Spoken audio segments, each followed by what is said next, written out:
Votre centre Leclerc, l'itinéraire le plus court pour faire des économies.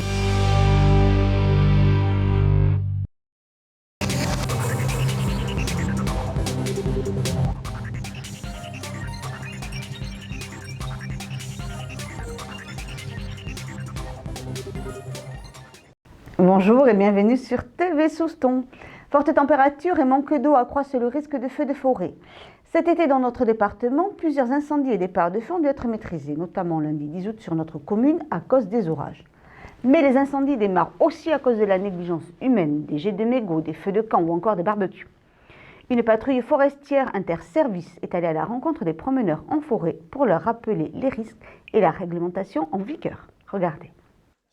Rassemblés à la lisière de la forêt littorale, les agents de la police municipale, de l'ONF, les sapeurs-pompiers et le service environnement de Souston ont constitué plusieurs groupes interservices avant de se disperser en forêt pour partir à la rencontre du grand public et échanger avec lui sur les risques et la réglementation en vigueur.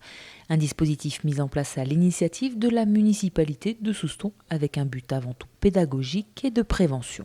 C'est dire que la forêt est un milieu sensible et qu'on ne peut pas y faire tout et n'importe quoi. On ne peut pas aller n'importe où sur les chemins, que la circulation motorisée, mais aussi le stationnement est passible d'amende. Donc ça, il y a beaucoup de gens, même des locaux, qui ne le savent pas. Et puis, évidemment, faire du feu est interdit, notamment quand c'est sec et que tout pourrait prendre très vite, quoi. Le risque d'incendie est le danger numéro 1 en forêt à cette période. Les patrouilles ont donc rappelé aux promeneurs les règles élémentaires à respecter. Pas de cigarettes, de feux de camp, ni voitures, motos ou quads qui peuvent provoquer des départs de feu. Suite au moteur, pot d'échappement brûlant et compagnie, plus après tout ce qui est camping sauvage et feu de camp. Voilà, donc ici beaucoup de risques de départ de feu. Forêt très très dense, très sauvage, très protégée, très réservée.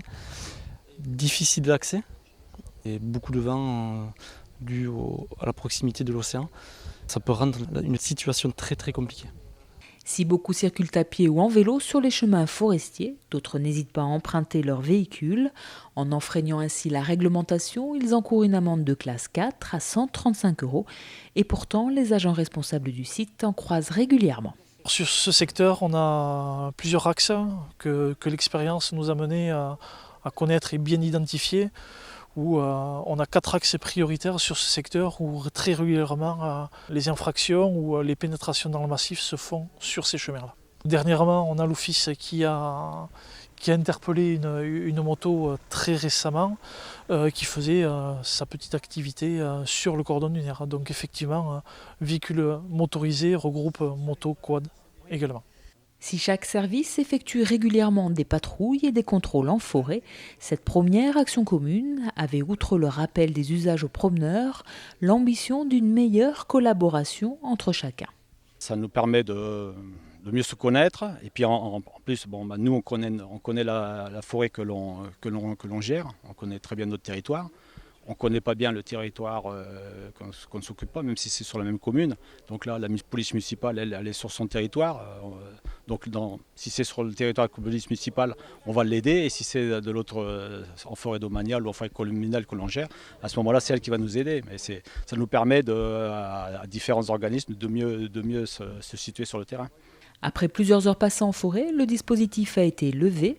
Celui-ci sera renouvelé l'an prochain, plus tôt dans la saison, afin de toucher un plus large public. Voilà, cette édition est maintenant terminée. Je vous donne rendez-vous mercredi prochain pour un prochain journal de TV Souston, votre télévision locale. Je vous souhaite en attendant de passer une excellente semaine.